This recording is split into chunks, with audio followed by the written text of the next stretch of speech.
पेशावर में गर्मी कम होते ही मवेशी मंडियों में शहरियों का रश भी बढ़ गया है। ईद कुर्बा में सिर्फ 2 रोज बाकी रह गए हैं, लेकिन मंडियों में जानवरों की कीमत कम हो ही नहीं रही। इस हवाले से मजीद तफसीलात हासिल करेंगे डॉन न्यूज के नुमाइंदे आरिफ हयात से। आरिफ हयात बताएगा, मंडी में आमतौर पर जानवर किन कीमतों पर दस्तयाब हैं, महंगाई पर शहरियों का क्या रद्द अमल है?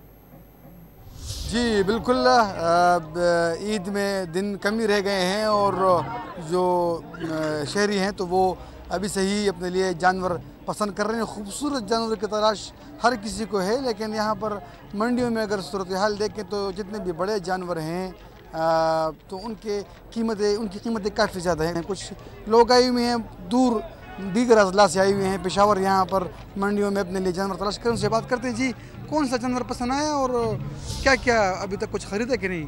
अभी तो हमारा आधा घंटे हुए मेले में हम चक्कर लगा रहे हैं, लेकिन हम तख्तबाई से आए, वहाँ भी रेट ज़्यादा है।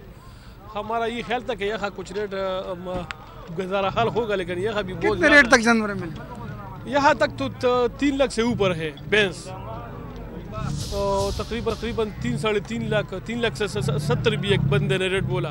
3,70,000 का रेट भी बोला। रेट काफ़ी ज़्यादा है इन जानवरों की इस साल मंडियों में। और जो व्यापारी हैं तो उनसे बात हुई तो उनका यही कहना है कि ज़्यादातर जानवर पंजाब से लाए जाते हैं, तो रास्ते के किराए भी ज़्यादा हो गए हैं और जो टैक्स है उसमें भी काफ़ी इजाफा हुआ है। दीगर जो जानवर की खुराक वगैरह है तो उनकी कीमतें भी बढ़ गई हैं, तो उसका असर बराह रास्त जानवरों की कीमतों पर पड़ा है। जी।